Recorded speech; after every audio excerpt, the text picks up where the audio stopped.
Then Garris looked over at me and smiled, then asked if I was certain of what I was seeing. I replied, of course. What else could it be? I was then shocked to find out that this wasn't a real craft. It was a projected hologram. See? Project Bluebeam. You can't believe everything you see because we have technology that's beyond what we know as just regular citizens every day. There was a guy that was talking about how there's a secret government that our government don't even know about. So he was basically saying that this secret government has its own navy, has its own air force, has its own funding system, and it's like completely secret to the people. They have technology that's like more advanced than our most advanced plane that we have. They learn to take energy out of a small area. It's like some advanced. You know what's weird about that whole thing? Is that there's a secret government that the government don't know about, but you know about it. Whoever the guy is telling the story or that told the story. How do you know? You must be a part of that secret government that the government don't know about. See, that's why these stories be kind of iffy for me, man. I don't really know. Advanced physics, and it's something like if we give it to the people, there'll be free energy all around the world. Damn, we're definitely on Mars, bro. If we got something like that, you put that in an engine, bro, we're on Mars. That's bro. what I'm saying. But it's like, what is the point of having something that low key? For weapons, like we know there's aliens, so aliens coming to fight us, we need some defense. Also, like control. Say really start rioting, Russia act up or something, anybody act up, now we have something like a real deterrent. Like, yo, calm down before, like a nuke. Low key, before we dropped the nuke, nobody knew what a nuke was. Yeah. Now everybody got nukes. So you gotta drop a nuke. Nah, we are 10 steps ahead of you. The reason why they took baby oil out of the jails in C-74 was because under the consent decrees, under the minimum standards, you had to allow an inmate to have hot coffee or hot tea or hot oatmeal. So the water that was provided through a machine was 190 degrees.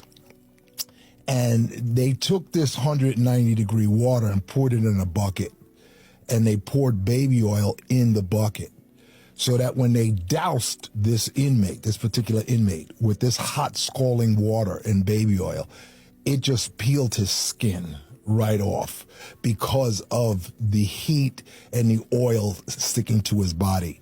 You know, you see so many things, and a lot of the kids that are incarcerated back then and now need help, need guidance. The place is filthy. Jails, don't let anybody tell you that jails. Yeah, because there's a story that came out just recently about, I think it's a prison in Alabama where the guys where inmates have set themselves on fire because of the harsh treatments that they were getting in the jailhouse, and nobody's talking about that. I haven't seen any news broadcast or anything about that. I think it's horrible because if jail is supposed to be rehabilitation for criminals, that's not rehabilitating anybody if they gotta kill themselves by setting themselves on fire. And it kind of begs the question, who really would set themselves on fire and torture themselves like that? Now, I've heard of people hanging themselves, but setting themselves on fire, it's kind of fishy. FBI joins investigation of animal mutilations linked to UFOs. Let's talk about this article. It was 1956, and 2 Air Force sergeants were doing missile tests in New Mexico. This was Jonathan P. Lovett and Major William Cunningham. After the test, they went out to go collect the debris. That's when Jonathan Lovett let out a huge scream. Major William then rushed towards him and saw his friend being levitated up by a UFO. The UFO then zoomed away with his friend in it. When his colleagues found William, he was just completely shocked. And of course, nobody believed him because, why would they? UFOs? Pfft. But after doing some research, they found that an unidentified object was actually picked up on their radar around the same time that this happened. And what happened to Jonathan Lovett? 3 days later, his body was found 10 miles away. It was severely mutilated and drained of blood.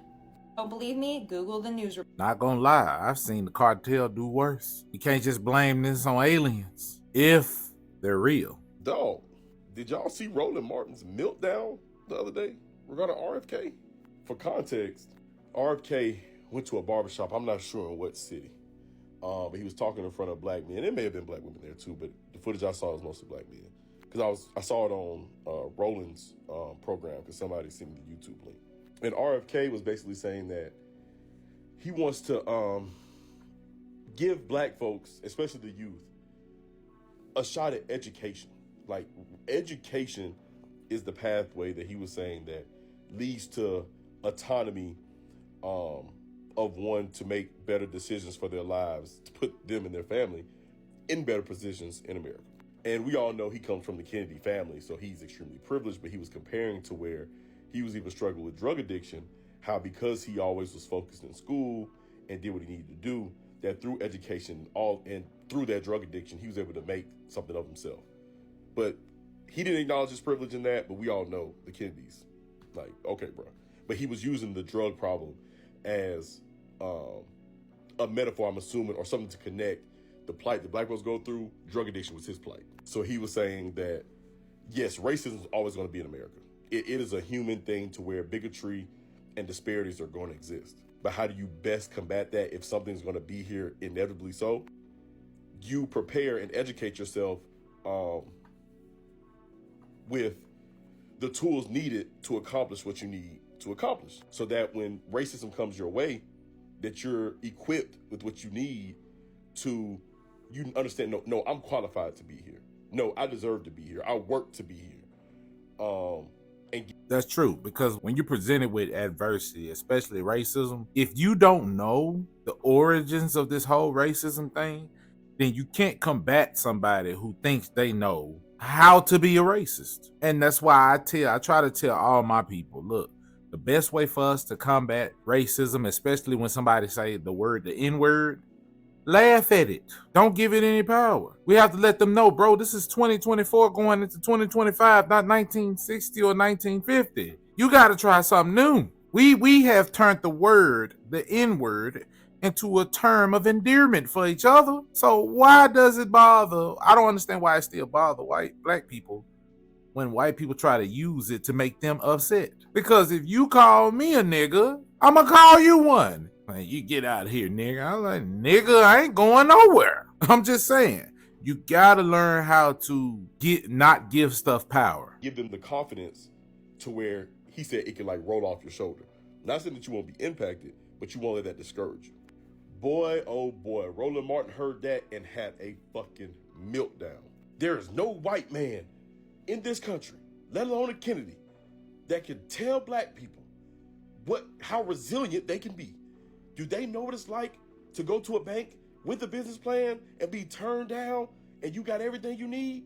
They probably don't even need a business plan. He's a kid, he can just walk in there and get a loan. He don't need nothing. He can just walk in there. Everything he was saying was true, but it was just like, I don't understand why you're going crazy like this, as if black folks shouldn't still build confidence, get an education, equip themselves with tools to see, like, nothing he was saying negated what RFK said. He was just mad, I guess, that RFK said it. So what should black folks do, Roland? Nothing? Give up and cry because racism is going to be here, so just give up?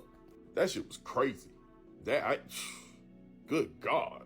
So I got an update that has been quite disappointing, to be honest with you. So recently, November 5th, I voted for what I thought was going to be, just like an old school classic racist, right? That's what I thought I was getting. And unfortunately, less than 3 weeks later, here I am getting the news that, the racist that I elected into office is now letting a black guy into his cabinet.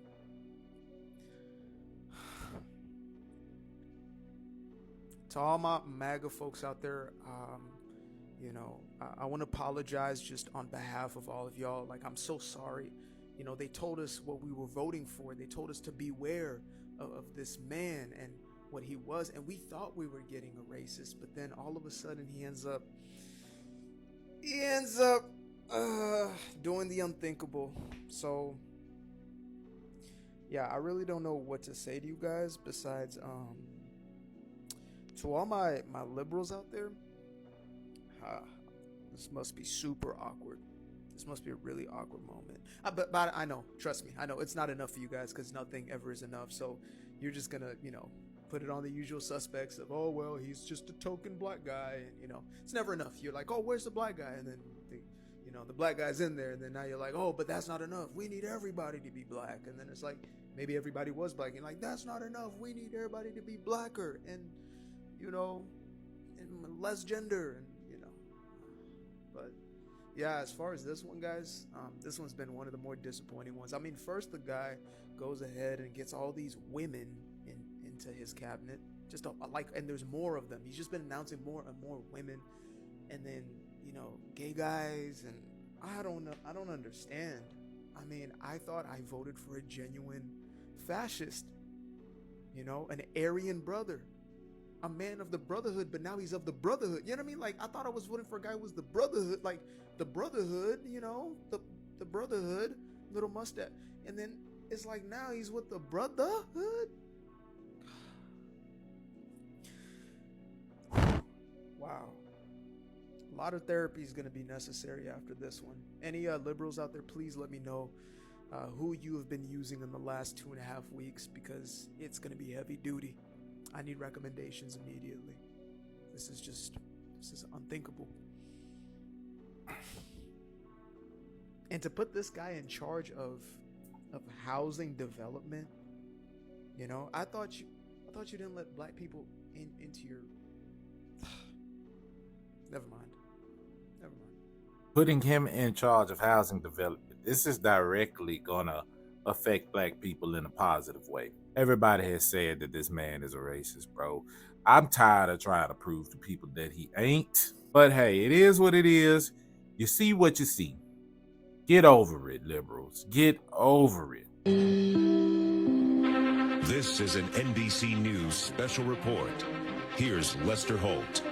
Good day. We're coming on the air with breaking news about President-elect Donald Trump. The Justice Department special counsel Jack Smith just filed a motion to dismiss the federal criminal case against the president-elect over his efforts to overturn the 2020 election results.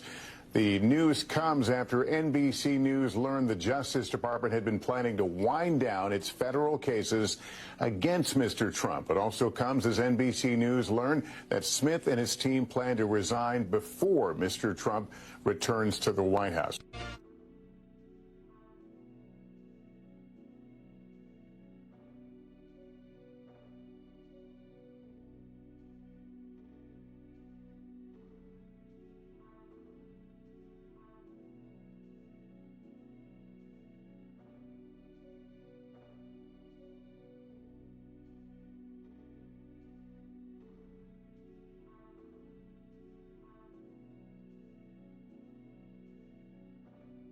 Well, y'all see, they constantly dropping all these charges because the charges couldn't stick anyway. We tried to tell them that January 6th didn't have nothing to do with this man. Nothing, man. Section 8 is about to go luxury. Yes, that means low-income households are going to be moving into the suburbs. Here's everything you guys need to know. Make sure to like, comment, and share this video. Now, imagine a low-income family living in a high-income suburb. Well, this is the latest vision of the Section 8 program. Well, starting in January 2025, Section 8 vouchers will actually vary by zip codes, with payments increasing by $600 to $800 in affluent neighborhoods. Why, you might ask? Well, it's to give low-income families better access to better schools and other things, like a safer community, healthier living, and overall just more access. Now, if you didn't know, Section 8 is a housing voucher that helps low-income families get housing.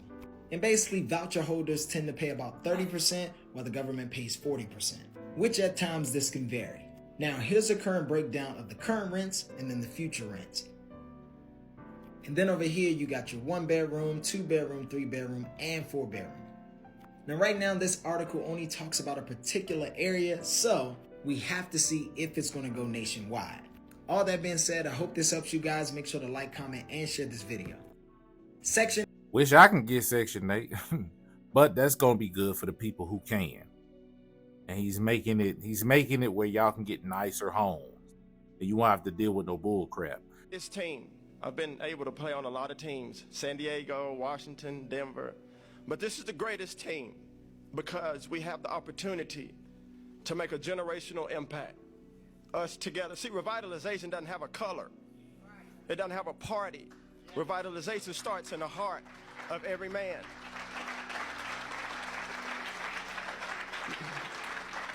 And I say that because if we focus on the true mission and the people, the grandmothers, the grandfathers, the next generation coming after us, the kids that are truant, now they're working, the single mothers who now have a job to restore dignity and hope in their family and in the community. That's why I'm here. And I believe that's why you're here. So, Mr. President, thank you. I'm ready. Why Trump sitting up there like a proud father or something? So Donald Trump chose Pam Bondi to be his next attorney general. How familiar are you with Pam Bondi? But before you answer that, answer me this question. How many of you knew that Matt Gaetz wouldn't be able to fill those attorney general shoes? I'll wait. Knowing about the allegations, knowing about the scandals, I think even Matt knew he wouldn't pan out. And after that meeting with the senators, he decided to step down when he figured out who was with him and who wasn't with him. But now let's get to who Miss Pam Bondi is. The first woman attorney general, the first woman chief of staff. Let's talk about her. Over the last 4 years, Miss Pam Bondi has been in war with the media, and she held her own. She's known for being against all the scandals. She's known for being against the deep state. She's also a Trump impeachment attorney. Needless to say, she is a strong and intelligent woman. But now let me ask you, do you think that she's qualified for the position? Now, aside from the controversy where they're saying that she took a $25,000 donation from Trump in 2013, her track record is squeaky clean. Honestly, her resume speaks volumes. Volumes. If these are so serious, if this were Donald Trump and Donald Trump Jr., I wouldn't be here having to do this. Mr. Mayor, I am defending my client the best way I know how. This is not about getting Joe Biden in trouble. This is about proving that Donald Trump was framed by the Democrats. If these charges are so serious and so credible, why have they not been picked up by the president's hand-picked FBI director, the president's hand-picked Attorney General William Barr? I don't know. Maybe they have been. I don't know if they have been or they haven't. And if I did, I couldn't tell you. But isn't that the appropriate place for that if they are serious and credible charges rather than one of the ways this came to me is that the 4 different Ukrainian prosecutors, you can dismiss them all. I can't, if they're willing to swear under oath, tell me that they tried to get it to the FBI and the Justice Department for an entire year and were completely... The president picked the head of the FBI. The president picked the head of the Justice Department. If they're serious... Well, William Barr wasn't at the Justice Department when this... He's there now. Well, I'm not telling you whether they are or aren't investigating. If these are so serious... If this were Donald Trump... And let's get this straight, though. He may have picked everybody that's going to be a part of his cabinet, but nobody in that cabinet has authorization to do anything because there hasn't been a transition yet. That's what people don't understand. But the fact of the matter is everything is changing before he even gets in there. Everything is being dropped before he gets in there, which means this is not his influence, but they know he's coming. So they have to undo what they did. They wronged the man.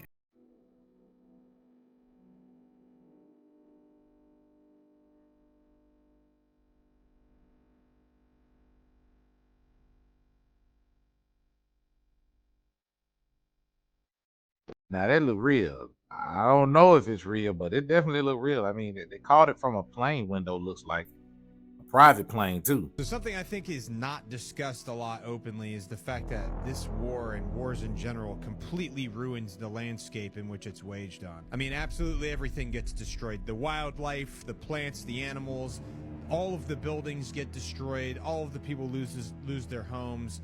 Tons of people will lose their lives. I think a good example of this is one such place called Bakhmut, which is a city that used to have about 70,000 people living in it. That's been completely depopulated and used to be a nice, vibrant city, right? And now it is a rubble pile. It's a pile of rubble. It's been completely bombed into oblivion. Apparently, according to some officials in the White House, Russia suffered more than 100,000 casualties in this battle, including around 20,000 KIA and 80,000 wounded. Meanwhile, Ukraine also lost tens of thousands of people, either KIA or wounded as well. And the city also has no clear strategic value for either side. And you know the sad part about this, and as I say this, YouTube, this is for entertainment purposes only. I'm not an expert on any political stances or anything, but this is just my opinion. But I think wars, particularly are started on certain grounds because they want to demolish those places so they can build new stuff. That's just me, though.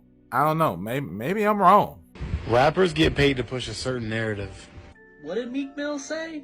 But if we get paid to rap about that stuff, they actually pay us more when we rap about more ignorant stuff, so I make sure So they're told to push a certain narrative, right? Now, why would they do that? Seems like Ice Cube knows why. Recently, he was on the Club Random podcast, and this is what he said. Same people who own the labels own the prisons.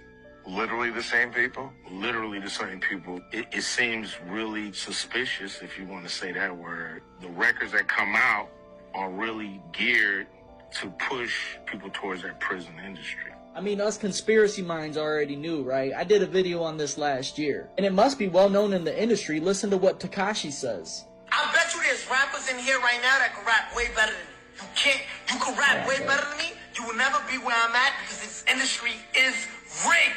It's rigged. And Tupac must have been presented with this information back then, because look at what he says about the future of rap. Listen. Shit, I don't know. It depends on his balls. You know, he's got big nuts like me, it's going to get way harder. But shit, if he's got little nuts, it's going to start getting back to a different type of rap. You know what I'm saying? Partying and f***ing and all of that type of shit. Because that's what we talk about when they don't let us talk about what we really want to talk about. Rappers get paid to push a... Yeah, this ain't nothing new, man. That was a big meeting back in the 90s between like rap, like Puff, P. Diddy, Big Pun, and all those rappers, where they actually agreed and signed an agreement, had a meeting saying that rap was about to go in this direction and they were doing it for this purpose. So I blame a lot of the big moguls. And you got to think about it. A lot of people that were at that meeting, some of them aren't alive, and the ones that are still alive are some of the biggest moguls out there, one being P. Diddy. And I feel like they were the ones that gatekeep and kept this bull crap going, you know, kept the bull crap going, because you have to really be mindful what you let your kids listen to. And it don't even just spread to black people no more. It's whites too. White kids is listening to it too. And it's not the rap music in particular. It's the certain type of rap music, like drill rap music. You have to really kind of hone back and keep your kids from listening to that, because it is influencing their subconscious. So yeah, that's true. They're referring to Trump. Just listen. Take a look. The service said they have dissuaded him from coming to Capitol Hill. They told him they don't have the resources to protect him here. So at the moment he is not coming, but that could change. Nobody comes, I'm going to punch him out. Oh, I know, I would pay to see that. I'm waiting for this, for trespassing on the Capitol grounds. I'm going to punch him out, and I'm going to go to jail, and I'm going to be happy. Locked up and barricaded in their offices, so there's a critical situation and a risk of loss of life. We have some senators who are still in their hideaways. They need massive personnel now. Can you get the Maryland National Guard to come too? We can't.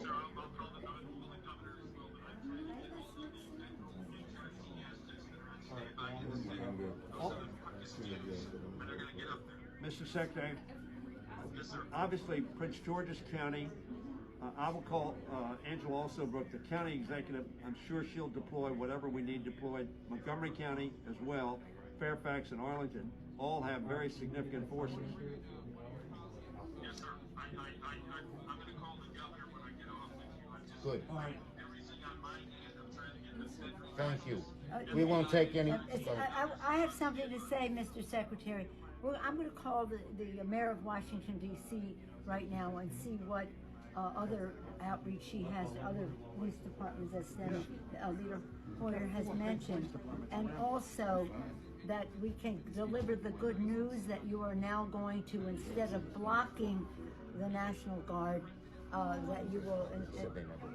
There's more people in the Senate.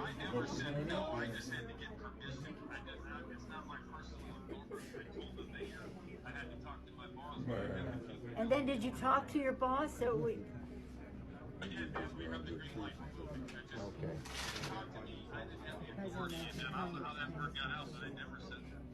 Thank you. Keep working. We need all the personnel we can get. That is extremely weird.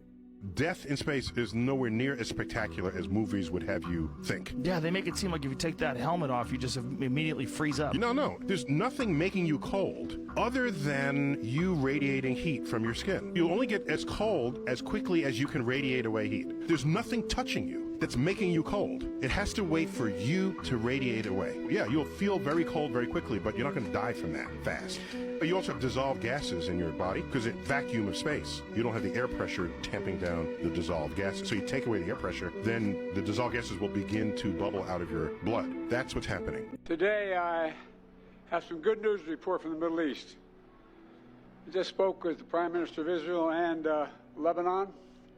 I'm pleased to announce that their governments have accepted the United States proposal to end the devastating conflict between Israel and Hezbollah. And that's because of Trump. I don't even think Biden wanted to even say that. Like, dang, they not on board. Nobody wants war, dude. What are you doing?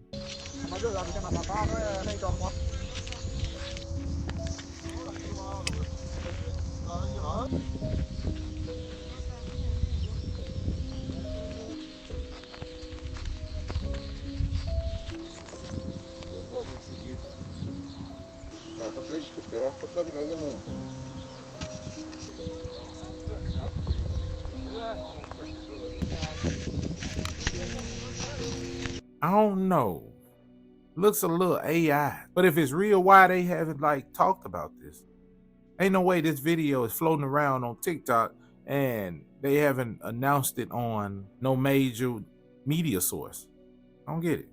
How come nobody is talking about these pictures? These were taken somewhere in West Africa. People there claim that multiple ships came down to greet them.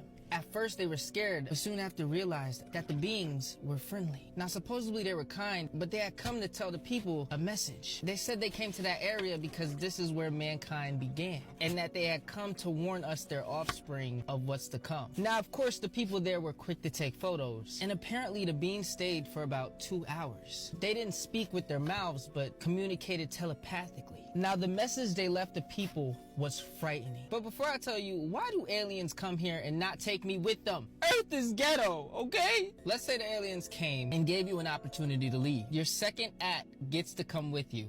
Let me know who it is and tell me, would you take them with you or leave them on Earth? The message they left behind was this. They said they had good children on Earth and bad children on Earth hiding amongst us, and that there would be a war between both soon. They also said something like planet Nibiru is on its way. I have no clue what that means. Do any of you? My name is Joseph Spencer. From May 1970 to October 1997, I served the United States government as a top secret operative, but not in a category that is commonly known or understood. I was known as a man in black. Following 7 years acting as a counterintelligence agent for the CIA, I was recruited for a new assignment that entailed working within above top secret operations. I was aware of the black budget projects, but never knew the context of them. In March 1997, an event known as the Phoenix Lights became the most infamous UFO sighting in history. A mile-wide vessel, clearly not man-made, flew slowly and silently over the state of Arizona and was witnessed by 10,000 people, including the governor of Arizona. To date, there has been no reasonable explanation. But for every witness interviewed, the craft was as real as anything they'd ever seen. Their lives were transformed. They now believe that we truly are not alone. However, there is another truth, for I know what they really saw.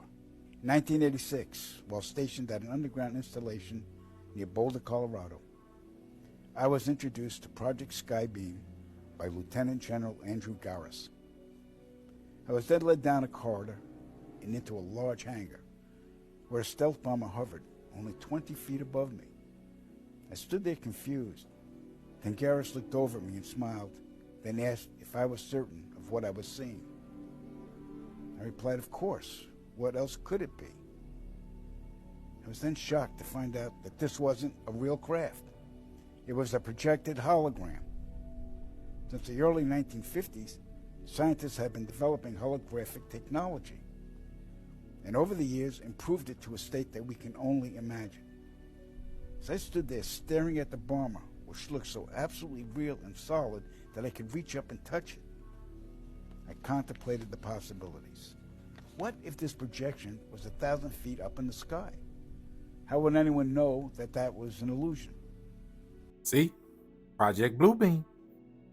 You can't believe everything you see because we have technology that's beyond what we know as just regular citizens every day. Bro, we have technology that was purposely built for combat in wars and stuff like that.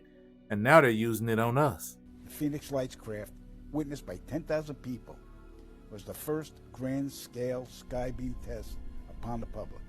It succeeded beyond expectations. In October 1938, Orson Welles unleashed his War of the Worlds radio broadcast to the American public. It was so realistically portrayed, vast portions of the population went into panic. Terrified citizens scrambled to evacuate their cities in droves. America had been easily tricked by very simple means. To amplify this response, those who are truly in power of not only our country, but all the countries on the planet, and who are the true purveyors of the depopulation process, have formulated the final stage of their sinister plan. In the year 2024, a global event will alter the course of mankind's future. The world will stand witness to a massive alien invasion. Thousands of projected holographic alien warships will blanket the skies, sending people into a global panic. Real military crafts within the holograms will inflict actual damage to the surrounding areas to sell the gimmick. And as a result of the ensuing human chaos, a one-world government will immediately form without any resistance from the people. They will be the new world order. Once this happens, we as a people will be doomed to enslavement and accelerated depopulation. With that said, the only hope for human salvation is to acquire and spread the knowledge of these activities and agendas. Resist, retaliate, then conquer this imposing enemy. The time is now, as humanity is rapidly approaching its final days. And see, and that is exactly what the Dems and other people who are on their team are trying to do. See, Trump came in and he is disrupting their plans. And this is going to prolong it and hold it off. Hopefully he can get in there and rattle things up and just destroy this plan altogether. That's what we hoping on.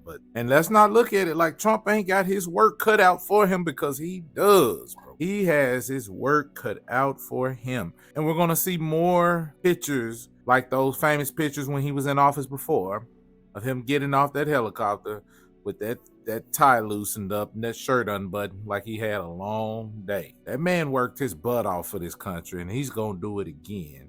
But this time he has a team, so it shouldn't be that hard on him. So let's pray for the Trump administration, man. And let's get them in there, and let's do our due diligence to help the administration. Well, I'm going to say this and I'm going to leave it here, man. I really haven't heard anything else about the World War III, but I'm pretty sure Trump is getting that handled. Because once you make friends, man, like, you got friends forever, you know. And people have, in these other countries, they have been wanting Trump to become president again so they can continue thriving, man. Because when this country thrives, other countries thrive too. Especially since now we can order stuff offline and buy stuff from them too. So the trading industry is like super volatile now. But with this current administration, man, it was making things harder and expensive, man. They were making things harder and expensive, so it was difficult. But I think things are gonna go back into place, man, and it's gonna be a beautiful thing, man. This transition needs to happen, and we just got to keep those prayers up and stay positive. Keep pushing that positive energy out there. Keep pushing this narrative about what this current administration is about to do or trying to do. But you know, I think it's looking good. I won't report no fake news, no negative news. I won't do that because it's out there, trust me. And I could rant, but I won't. And with that being said, do what you will with that information. And hey, If you like what you saw, make sure you like, comment, subscribe, turn on that notification bell so you know when I upload. Get into the description, follow all of my social medias, and remember, challenge the argument and not the person. And if you want to see more dope videos, click on my last one.